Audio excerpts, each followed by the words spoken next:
주님의 평화가 함께하기를 축원합니다. 우리 옆 사람에게 축복을 합시다. 주님의 평화가 함께하기를 축복합니다. 주님의 평화가 함께하기를 축복합니다.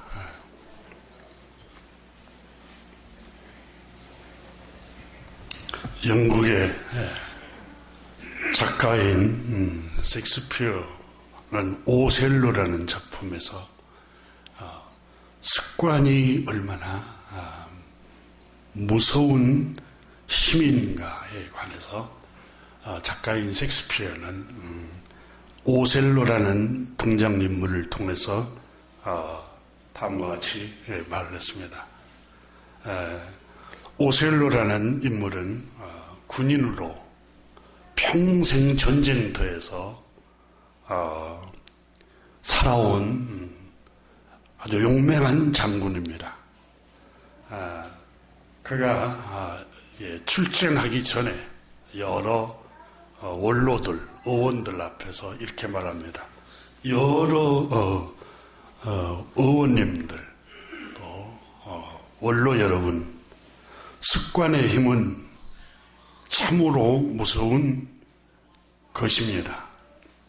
제게는 오히려 험한 싸움터가 푹신한 안락처와 같습니다. 게다가 어려운 일을 피하지 못하는 성매이니만큼 터키 정복을 위하여 최선을 다하겠습니다. 작가인 섹스피어는 이 오셀로라는 인물을 통해서 습관의 힘에 관해서 강하게 표현을 했습니다. 실제로 사무엘상 17장에 가보면 선지자 사무엘에게 다윗에 관해서 사무엘이 기록을 하는데 블레셋 군대가 그때 당시에 블레셋 군대, 오늘날 시리아라는 나라입니다. 강대국입니다. 이스라엘은 아주 조그마한 약소국가인데 시리아 군대가 당대의 최고 영웅이었던 골리앗 장군을 이끄는 군대를 끌고 이스라엘을 집어삼키려고 했습니다. 그래서 이스라엘 병사들이 있는 곳으로 다가와서 가장 장군들 한 사람 1대1로 겨뤄서 싸움을 결정을 하자고 했습니다. 아무도 나서지 않고 이스라엘과 사울과 아브넬 장군도 이스라엘 군대 장군도 덜덜덜 떨면서 두려워했습니다.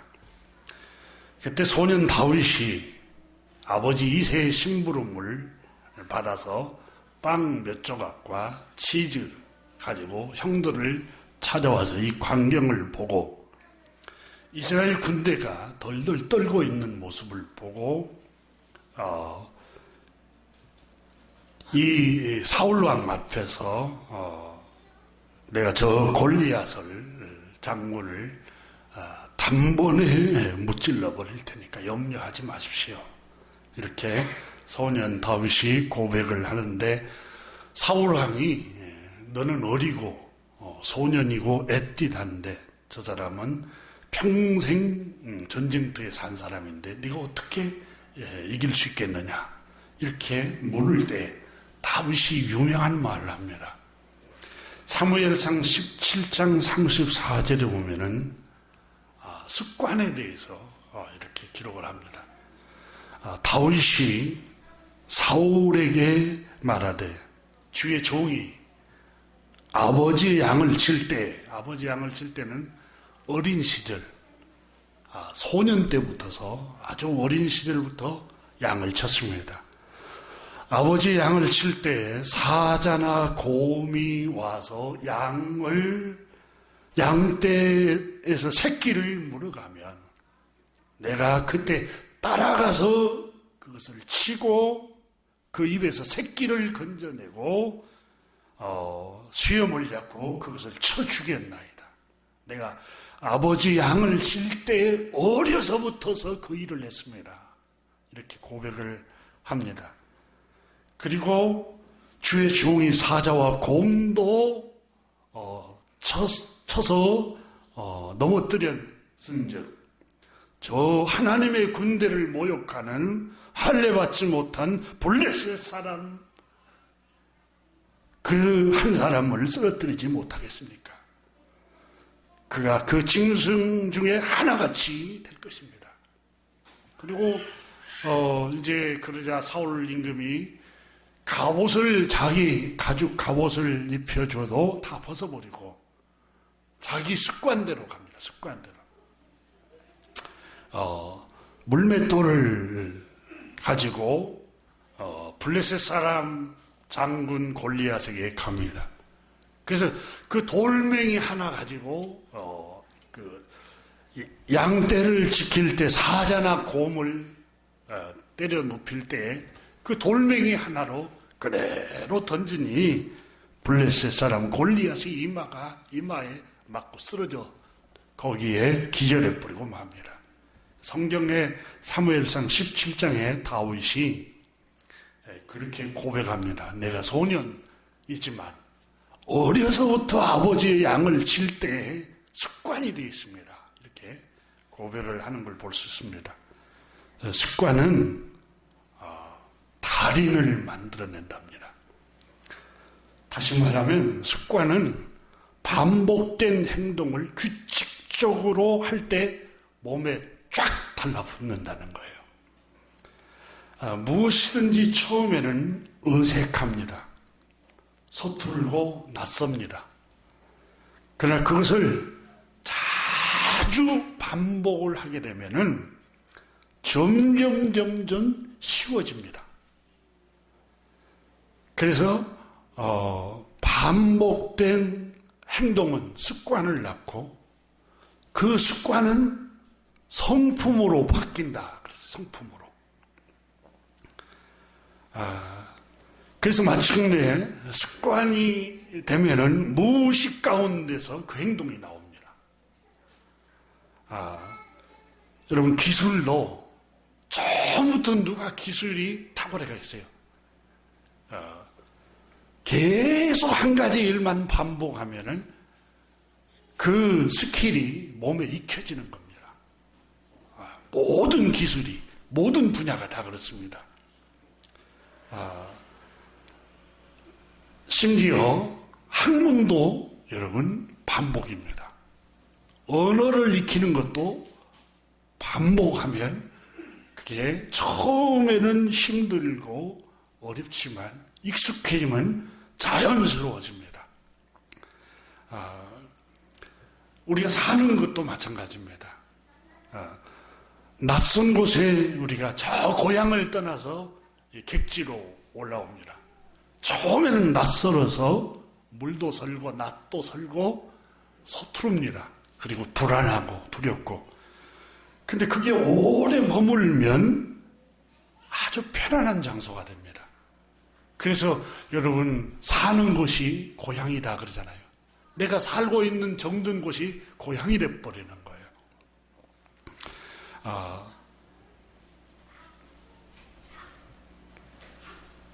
그래서 사람의 여러분 말, 행동도 습관에서 나온답니다. 그래서 습관이 아주 중요합니다. 습관이 잘못되면은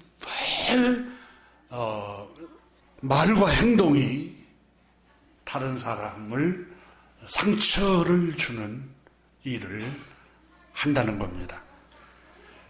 잠언에 칼로 찌르는 함부로 말하는 사람이 있다라고 그랬습니다. 함부로 말을 하면 상대방이 상처를 받고 아픔을 느낍니다. 부부간에도 여러분 부부라고 해서 함부로 심한 말을 하면 상처를 받습니다. 상처를. 그래서 가까울수록 예의를 지키라고 그러지 않습니까? 상대방을 늘 배려하는 사람이 있습니다. 그 습관입니다. 그 사람도. 늘 습관이 몸에 나오기 때문에 그렇습니다. 그래서 가정 환경이 그렇게 중요하다는 게 그겁니다. 배우자를 만날 때 가정을 보는 이유가 그 가정의 생활 습관이 그렇게 중요하다는 거예요. 그래서 우리 주님께서는 성경을 통해서 우리에게 말씀합니다. 항상 기뻐하라. 습관이 돼야 됩니다. 하나님께서 항상 기뻐하라. 이게 습관이 돼야 돼요. 항상 미소를 짓고 기뻐하는 것. 이것도 여러분 연습입니다. 연습. 반복적으로 연습을 해야 돼요. 어느 날 갑자기 잘 안 됩니다, 이게. 그리고 쉬지 말고 기도하라. 이것도 습관이고. 또 범사에 감사하라.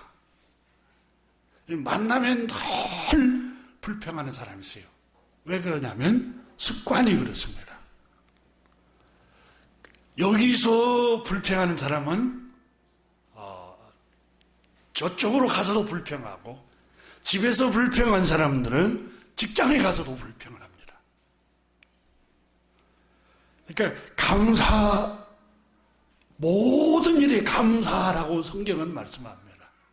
경건은 훈련이라고 그러잖아요. 늘 감사하고 기뻐하는 훈련을 반복적으로 할 때 우리 몸에서 그게 배어서 나오는 거예요. 다른 사람을 멸시하고 또 비방하고 판단하는 것, 이것도 습관입니다. 애굽의 노예 생활로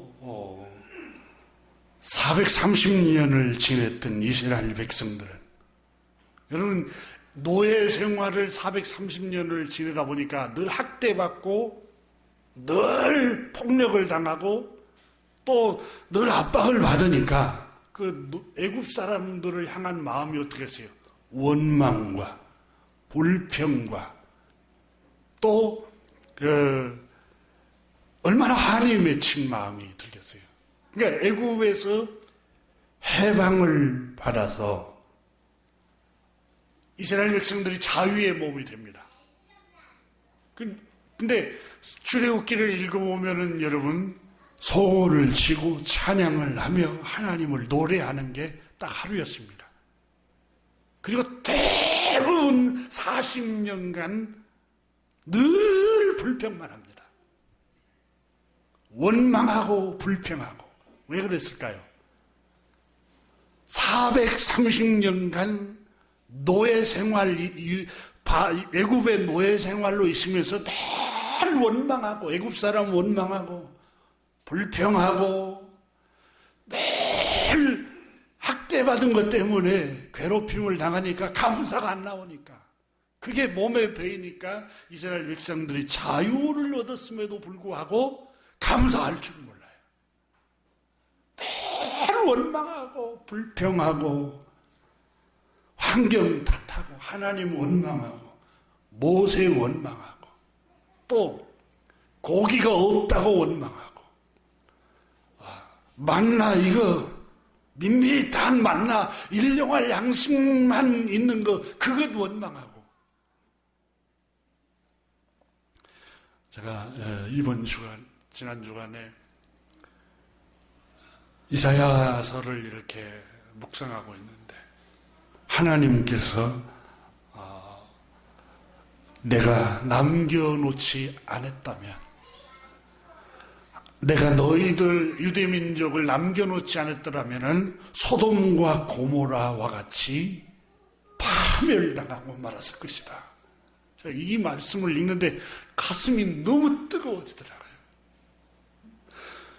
주님께서 남겨놓지 않았더라면 너는 이미 파멸되고 말았을 거야. 코로나로 죽었을 수도 있고 이미 불치병에 우리는 죽을 수도 있고 암에 걸려서 우리는 죽을 수도 있는데 하나님이 나에게 건강을 남겨주시고 생명을 남겨주시고 평안을 남겨주시고 하나님께서 남겨주지 않았더라면 너도 소돔과 고모라 성처럼 파멸당하고 말았을 것이다.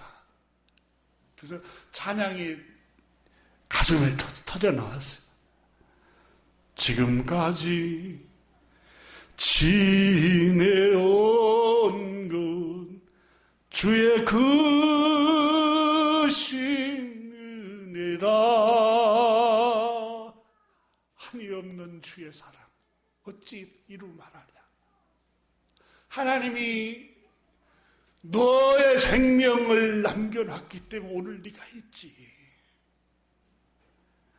하나님이 은혜를 주지 않았더라면 너는 소돔과 고모라 성이 멸망한 것처럼 너는 자취는 사라져버리고 말았을 것이다.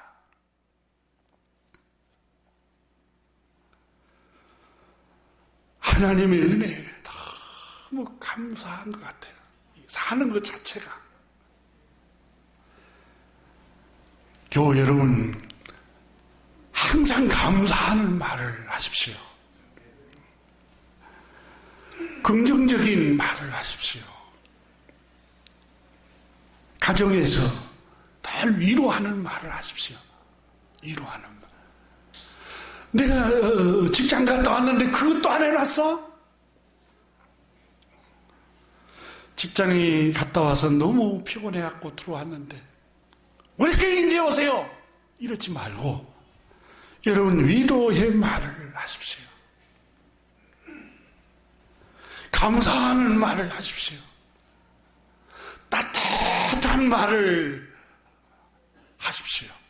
여러분 남편, 여러분 아내, 여러분 자녀들, 부모님에게 따뜻한 말을 하세요. 힘이 되는 말을 좀 해주세요. 힘이 되는 말.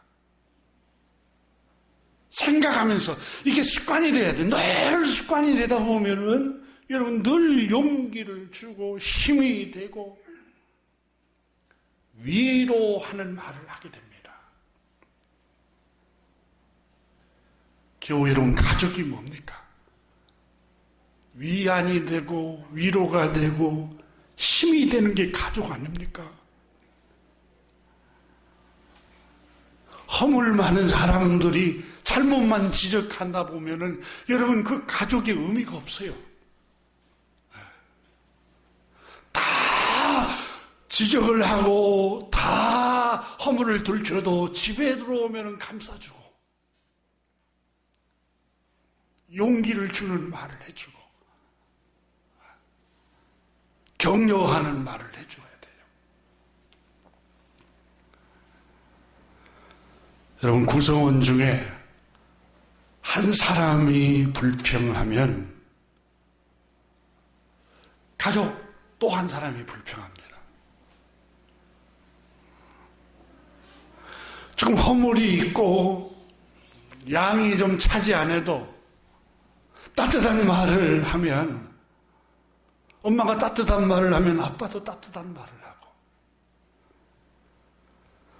가족 구성원 중에 감사하는 말을 하면은 그게 번져서 또 옆 사람이 또 감사하는 말을 하게 됩니다.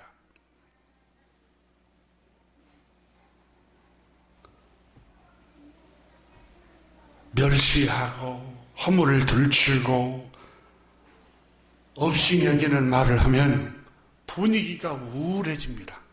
가족 분위기가 금방 우울해져요. 그래서 잠언에 죽고 사는 권세가 혀에 달려있다. 혀의 권세다. 그럼 우리 속담에 말 한마디가 천냥빚을 탕감받을 수 있다 그랬어요. 천냥빚을. 함부로 하는 말은 칼로 찌름과 같다 그랬어요. 칼로 찌름과 같다. 아무런 생각하지 않고 감정적으로 함부로 하는 말은 칼로 상대방을 찌르는 것과 같다 그랬어요. 언어 폭력이라는 게 함부로 하는 말이에요. 따뜻한 말을 합시다. 잠언에 하나님께서 지혜자 솔로몬을 통해서 하신 말씀은 올량한 혀는, 친절한 말은 생명나무와 같다. 생명을 살리는 말과 같아요. 아주 친절하고 너그럽고 용기를 주고 붙들어주는 말을 하는 건 생명을 살리는 말과 같다. 이렇게 말하는 사람은 지혜로운 사람이다. 미련한 자는 함부로 말을 하는 거야, 함부로.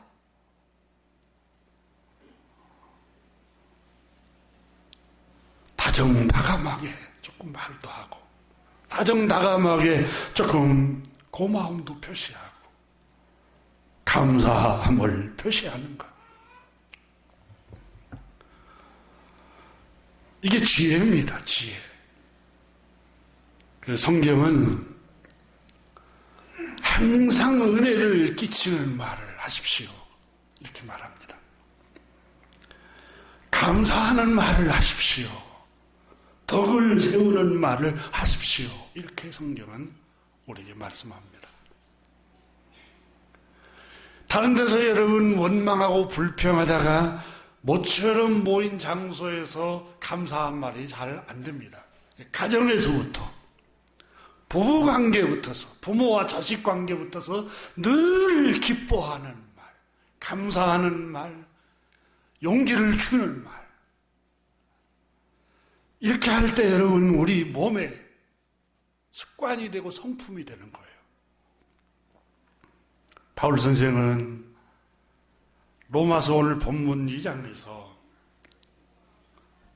나의 동족 유대인 여러분,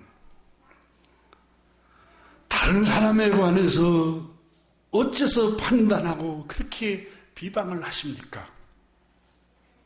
우리 유대 사람들도 하나님의 진노의 심판을 피할 수가 없다는 사실을 왜 모릅니까? 우리 모두는 우리가 비방하고 있는 이방인들과 같이 같은 일을 행하고 있는 사람과 똑같은 죄를 범하고 있는 사람들입니다. 하나님은 공평하셔서, 의로우셔서 사람을 차별하지 않으십니다. 유대인이나 이방인이나 똑같이 정죄하시는 분이십니다. 나의 동포인 유대인 여러분, 자신을 의롭다고 생각하고 있지만 여러분은 여러분이 비방하고 정죄하고 판단하고 있는 그 사람들이 하는 행실과 같이 같은 일을 행하고 있는 사람들입니다. 그런데도 여러분은 스스로 의롭다고 생각하십니까? 하나님의 심판을 받지 아니한다고 스스로 생각하십니까? 천만의 말씀입니다. 다른 사람을 판단하고 정죄하고 업신여기는 여러분은 정작 눈이 어두워 있습니다. 4절에서 하나님께서는 인자와 자비가 끝이 없으시며 긍휼이 풍성하신 하나님이십니다.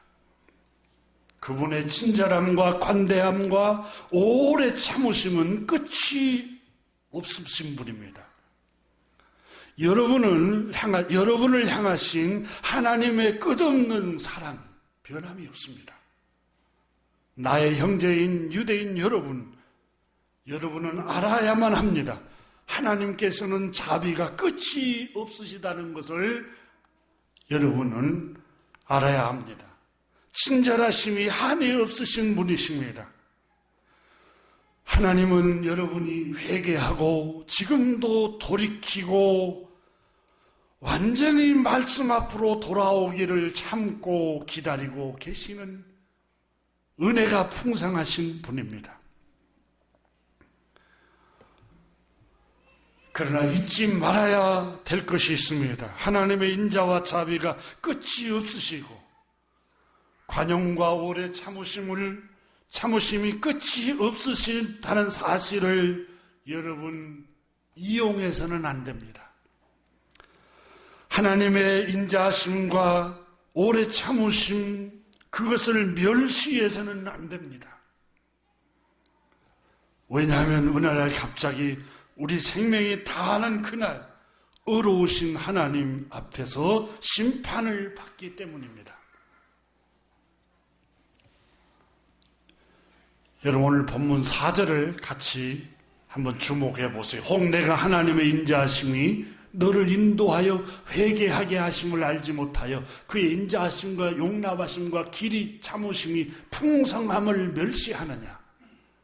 지금 바울 선생은 유대인들이 이방인을 멸시하고 비방하고 심판하고 정죄하고 판단하는 죄를 범하고 있는 유대인 여러분, 하나님은 인자하신 분입니다. 지금이라도 회개하고 주님 말씀 앞으로 돌아오십시오. 그런데 하나님이 인자하시고 용납하심과 길이 참으심이 풍성하시다는 사실 때문에 여러분이 계속해서 그걸 이용하면은 여러분은 심판을 받고 말 것입니다. 그 얘기를 합니다. 다시 말하면 여러분, 안전할 때 주님께로 돌아오라는 거예요. 하나님이 너희를 언제 어디서 불러가실 줄 모른다. 여러분 부르시면 그때 회개할 길이 없잖아요. 어느 날 갑자기 주님이 우리의 생명을 데려가 버리면 죄를 회개할 기회가 없어져 버린다는 거예요. 그러니까 하나님의 인자하심과 용납하심과 길이 참으심을 멸시하지 말고 지금도 여러분을 기다리고 있으니 이방인들을 멸시하지 말고 회개하고 주님께로 돌아오십시오. 이렇게 지금 말씀하고 있는 겁니다.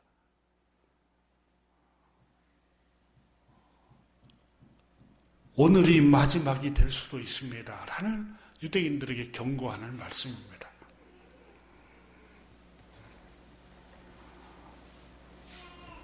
여러분 내일 일을 아무도 모릅니다.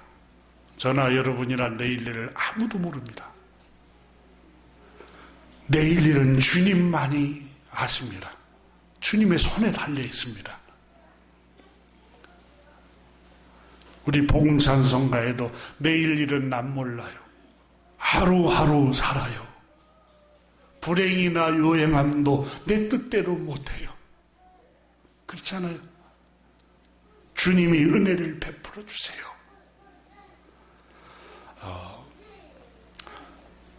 지난 주간에 여러분 파키스탄이라는 나라 북부에 거기가 남부는 열대지방이고 북부는 저희 여러분 히말라야 산 접근돼 있잖아요. 눈 보고 싶어서 남부에 있는 산 눈 보고 싶어서 눈 구경하러 자동차를 타고 갔다가 폭설이 내려서 도로가 막혀서 오도 가도 못해서 그 차에서 가족들이 20명 이상이 얼어서 그대로 죽었대요. 오늘 보도가 됐잖아요. 여러분 생각해 보세요. 그 즐거운 여행을 하러 갔어요. 가족들끼리 여유를 가지고 자동차를 몰고. 그런데 거기 가는 그날이 그 눈 구경으로 와서 그날이 마지막인 거예요. 어떻게 여러분 그게 마지막이면은 어떻게 하나님 앞에 회개할 수가 있겠어요? 바울 선생이 오늘 그 얘기를 합니다. 하나님의 인자하심, 용납하심, 길이 참으심이 풍성하신 분인데 그분을 멸시하면 여러분 마지막이 될 수 있습니다. 그 얘기를 4절에서 말씀을 하고 있습니다. 야고보서 4장에 14절에 내일 일을 너희가 알지 못하는도다. 너희 생명이 무엇이냐? 너희는 잠깐 보이다가 없어지는 안개이니라. 여러분, 인생이 너무 빠르잖아요. 욥은 배틀의 북과 같다. 여러분, 시를 짜는 배틀이 순식간에 쫙 해서 왔다 갔다 하잖아요. 그렇게 빠르다는 거예요. 또 다윗은 인생이 나의 날이 한 뼘과 같도다. 그래서 한 뼘. 날아가나이다. 그래서 날아가나이다.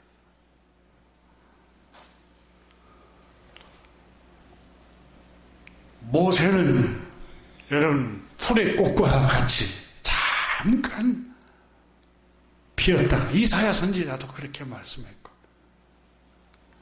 제가 우리 장로님들을 뵀을 때 장로님들이 40대였어요. 70이 다 가고 있는 것 같아요. 금방 지나가고, 저도 청년기가 어제 같은데 금방 지나간 것 같아요. 저희 모친이 돌아가시기 직전에 저한테 아들아, 인생이 잠시다 그러시더라고요. 잠시다. 진짜 그래서 찬송가에 잠시 세상을 사는 동안 찬송가도 있잖아요. 잠깐이면 지나가는 것 같아요. 그래서 제가 이 말씀을 묵상하면서 생을 생각하면서 이 짧은 인생길 가는 동안에 행복하게 살아야 후회가 없을 것 같아요. 행복이 뭐냐 여러분? 서로 격려해주고 서로 용기를 북돋아주고 서로 위로의 말을 해줘야 돼요. 그게 행복인 것 같아요. 유대인들은 자신이 어렵다는 사실 때문에 늘 다른 사람을 멸시하면서 살아갑니다. 다른 사람을 판단하면서 살아갑니다. 바울 선생은 유대인 여러분 마음을 강팍하고 완고하게 하지 마십시오 라고 편지를 보내고 있습니다. 여러분 스스로 형벌을 받을 일을 만들어가는 일을 자처하지 마십시오. 하나님의 진노와 무서운 형벌을 스스로 여러분 자처하는 일이 무엇인 줄 압니까? 남을 판단하고 자기를 어렵다고 생각하는 것입니다. 라고 편지를 보냅니다. 유대인 나의 동포 여러분, 하나님의 택함을 받았다는 것 때문에 우쭐거려서는 안 됩니다. 그것을 어렵게 생각해서도 안 됩니다. 다른 사람과 구별 짓는 요소로 생각하는 것도 교만입니다. 이렇게 표현을 하고 있습니다. 교우 여러분, 우리는 가문 때문에 다른 사람하고 비교해서 자기의 우월함을 자랑하기도 하고, 직업 때문에 다른 사람하고 비교해서 자기를 우월하다고 생각하고, 내가 사는 동네, 소유, 타고 다니는 자동차, 여러 것을 통해서 자기가 다른 사람에 비해서 우월하고 어렵다고 생각하는 자체가 죄라고 성경은 말씀하고 있습니다. 바울 선생은 유대인들에게 계속해서 말씀합니다. 하나님이 우리를 택한 것 때문에 어렵게 특별한 존재라고 생각하는 것은 교만입니다. 이렇게 말하고 있습니다. 신명기서 7장에서도 모세를 통해서 하나님께서 말씀하셨습니다. 이스라엘아, 하나님이 우리를 신 이유가 어디에 있느냐? 우리가 다른 민족보다 월등하게 수가 많아서 하나님이 우리를 택한 게 아니다. 또 다른 민족보다 지혜로워서 재능이 많아서 우리를 택한 게 아니다. 여러분 한번 신명기 7장을 같이 보시기 바랍니다.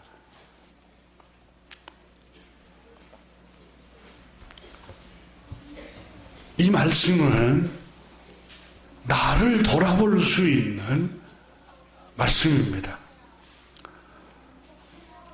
7장 6절을 같이 읽습니다. 신명기서 너는 여호와 내 하나님의 성민이라. 내 하나님 여호와께서 지상 만민 중에서 너를 자기 기업의 백성으로 택하셨나니. 왜 택했느냐? 7절 여호와께서 너희를 기뻐하시고 너희를 택하심은 너희가 다른 민족보다 수요가 많기 때문이 아니니라. 너희는 오히려 모든 민족 중에 가장 적으니라. 주님께서 겸손하라는 말이에요. 우쭐거리거나 어렵게 생각하지 말고 하나님 앞에서 겸손하라는 거예요. 그리고 뭐라고 말씀합니까? 여호와께서 8절 오로지, 다만이라는 말은 오로지 너희를 택한 이유는 너희를 사랑하심으로. 이게 뭐냐면 원문에 불쌍히 여기심으로. 하나님의 긍휼히 여기셔서 너를 하나님의 백성으로 삼으셨다는 거예요. 이스라엘아, 그건 특권이 아니야. 어려움도 아니야. 다른 민족보다 뛰어나서 그런 게 아니야. 하나님이 너희를 불쌍히 여기신 거야. 그걸 어렵게 생각하고 다른 사람을 멸시하고 다른 사람을 판단하고 비방하고 자기를 어렵게 생각하기 위해서 하나님이 택한 게 아니라는 거야.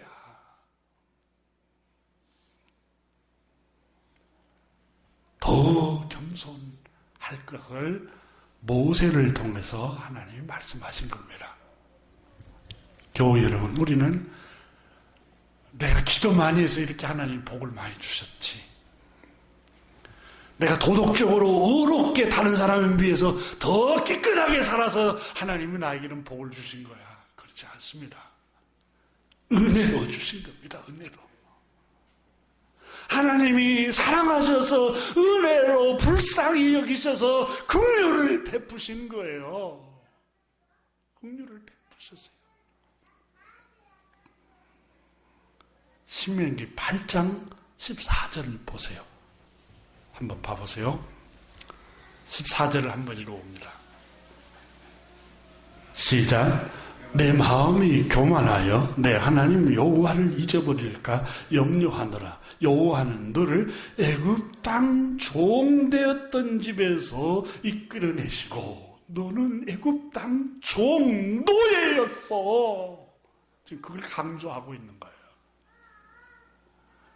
특별한 성민이고 의로운 백성들이 아니라 너희는 본래 애굽 땅 종으로 노예의 신분이었는데 여호와께서 너희를 자유를 주셨어. 하나님의 은혜란 말이야. 너는 애굽의 노예요 종이었는데 너희가 자유를 얻게 되고 평안을 얻게 되고 윤택함을 얻게 되고 적과 꿀이 흐르는 가나안 땅을 차지하게 된 게 너의 의로움도 아니요, 너의 선행도 아니요, 내가 다른 사람에 비해서 더 도덕적으로 살아서 그런 것도 아니고 하나님이 불쌍히 여겨주신 거야. 하나님의 은혜. 은혜 아니면 살아갈 수가 없네. 하나님의 은혜로 내가 건강관리 잘해서 여기까지 생명이 유지됐어. 하나님의 은혜입니다. 받아 삽시다. 하나님의 은혜입니다. 은혜의 은혜. 하나님의 은혜. 여러분 가정이 평안한 것 내가 잘해서 하나님의 은혜. 은혜로 하나님이 여기까지 인도하신 거예요.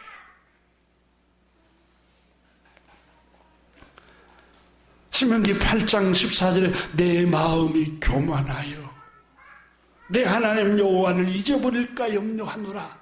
하나님의 은혜를 잊어버릴까 모세는 염려한 거예요. 하나님의 은혜를 잊어버리고 내가 저 가나안 땅에 전쟁하면서 목숨 걸고 차지해서 가나안 땅을 차지했다.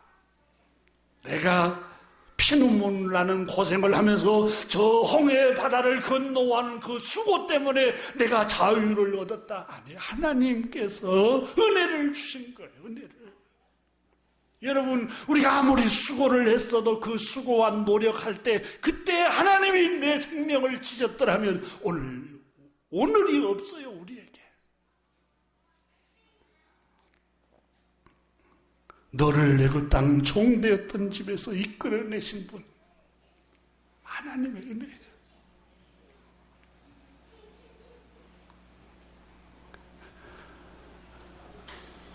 자신이 본래 어떤 존재인가, 우리는 본래 어떤 처지에 있었던 사람인가를 늘 생각하라는 거예요.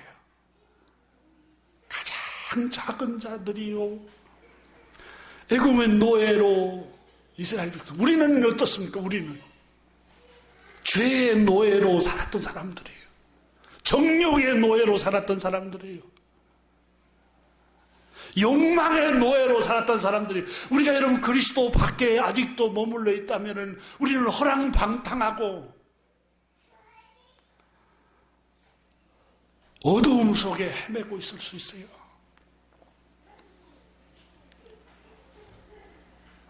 하나님께서 신명기서를 통해서 하시는 말씀은 본래 너라는 존재, 너의 처지를 생각하라는 거예요. 다 우쭐거리고 우월하다고 생각하고 다른 사람에 비해서 나는 이렇게 대단한 존재라고 생각하고, 이 자체는 교만입니다. 교만. 하등에 다를 게 없어요. 저나 여러분이랑 하등에 다를 게 없고.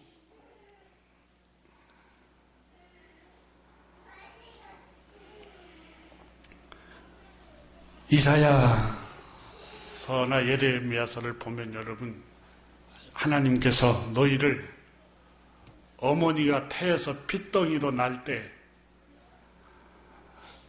여호와께서 너희를 보호하지 않았더라면 너희는 죽었을 것이다, 이렇게 기록이 돼요. 그렇잖아요. 그 태어났을 때 감염됐으면 하나님이 우리 지켜주지 않았으면 죽었어요. 이사야 45장 9절에 질그릇 조각 중 한 조각 같은 자가 자기를 지으신 이와 더불어 다툴진대 화 있을진저 진흙이 토기장에게 너는 무엇을 만들었느냐, 또는 내가 만든 것이 그는 손이 없다 말할 수 있겠느냐. 질그릇 조각 중 한 조각 같은 자와 또 못한 우리. 하나님이 말씀하십니다. 나는 누구인가? 질그릇 조각 중에 한 조각에 불과한 사람들입니다. 그래서 바울 선생은 계속해서 말합니다. 나의 형제인 유대인 여러분, 우리가 누구입니까? 우리는 질그릇 조각 중에 한 조각에 불과한 똑같은 이방인들과 같은 죄인들입니다. 다른 사람을 판단하고 정죄하고 심판하는 일을 해서는 안 됩니다.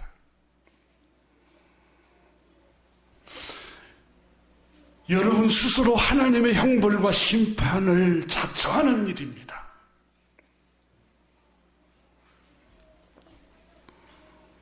여러분 중에는 하나님의 자비는 끝이 없어 하나님의 인자하심은 영원하셔서 괜찮아. 죄를 자백하면 또 용서해 줄 거야.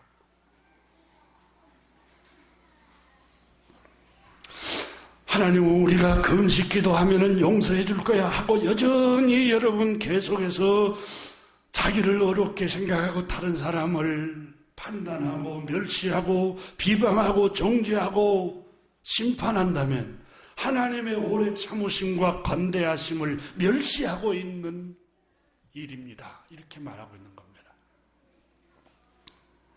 나의 동족인 유대인 여러분, 마음에 굳은 마음, 딱딱한 마음, 완고한 마음을 부드럽게 하십시오.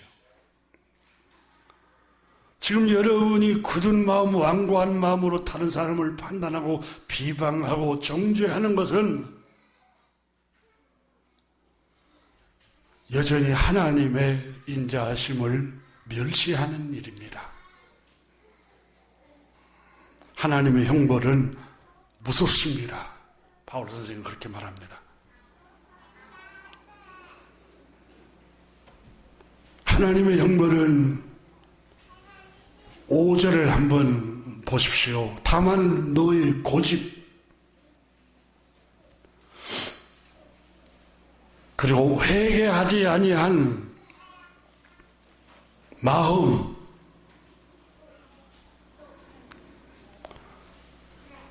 너의 고집과 회개하지 않는 마음 때문에 하나님의 진노를 여러분은 쌓아가고 있는 겁니다.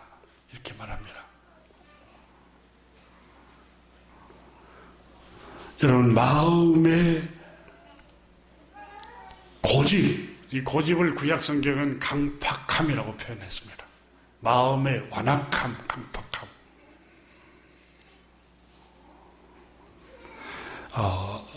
예레미야서는 이 고집을 교만이라고 표현했습니다. 교만.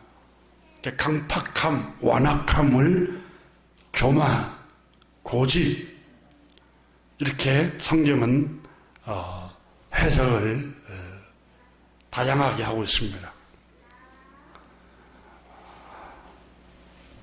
이런 마음이 완악하면 어떤 현상이 일어나냐면 제일 먼저 여러분 마음이 완악하면 늘 다른 사람을 판단하는 생각을 하게 됩니다.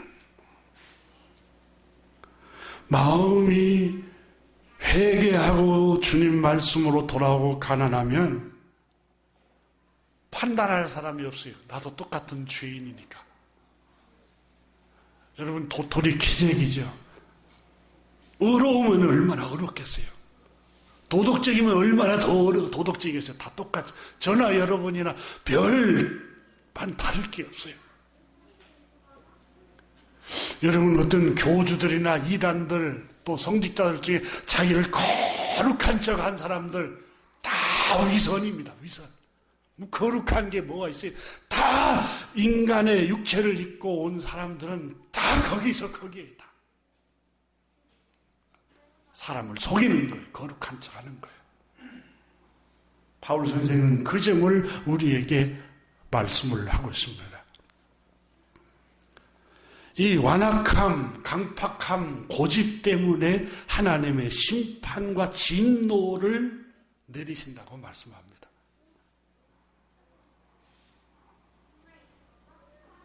실제로 여러분 바로 임금을 여러분 기억할 겁니다. 출애굽기에 보면은 왜 10가지 재앙을 애굽에 다 쏟아 부어버립니까? 하나님. 출애굽기에 바로 임금과 애굽 사람들의 마음의 완악함 때문이라고 기록을 하고 있잖아요. 마음이 완악하고 강팍하니까 하나님이 그렇게 재앙을 내리는데 또 한 가지 10가지 재앙 안에는 하나님의 인자하심과 오래 참으심과 자비하심이 들어있습니다. 계속해서 하나님께서 경고로 보내셔요. 경고. 물이 피로 변하게 처음에 마실 물이 없도록 처음에 경고를 보내잖아요.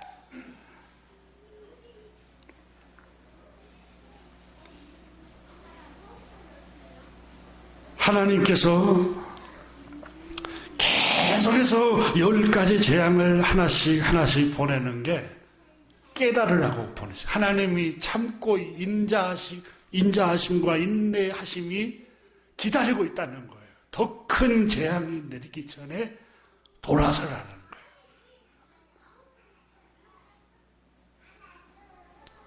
개구리 때, 이 때, 파리 때, 전염병 계속해서 경고로 보내시잖아요. 경고로. 그런데 그걸 경고로 듣지를 않는 거예요.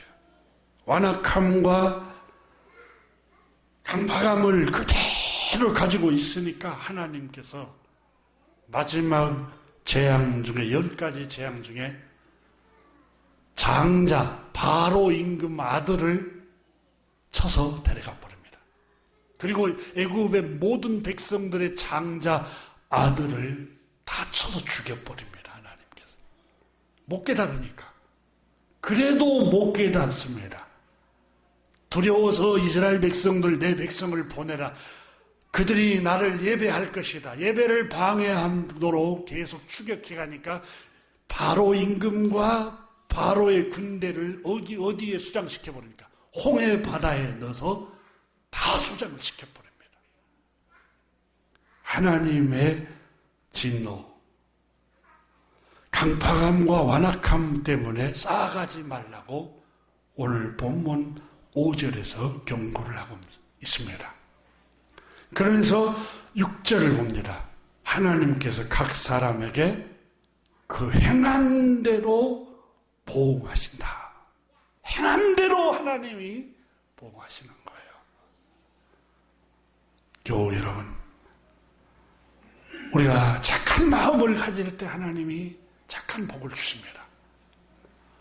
완악한 마음, 강팍한 마음, 우쭐거리고 의롭게 생각하고 그런 마음을 가지면 그 행한 대로 하나님이 나에게 갚으신다고 말씀합니다. 성경은 우리에게 말씀합니다. 오늘 내가 행하고 있는 행위를, 열매를 내가 먹을 것이라고. 사랑하는 교우 여러분, 우리가 하나님 앞에서나 사람 앞에서 겸손합시다. 그리고 스스로도 의롭게 생각하지 말고 우리는 다 똑같은 죄인이야. 허물이 많은 사람들이야. 서로 용서하고 실수하면 서로 비방하지 말고 또 일으켜 세워주고, 여러분 가정과 직장에서 이렇게 주님의 마음으로 또 주님의 사랑으로 긍휼을 베풀고 선을 행하시기를 주님의 이름으로 축복합니다. 기도하겠습니다.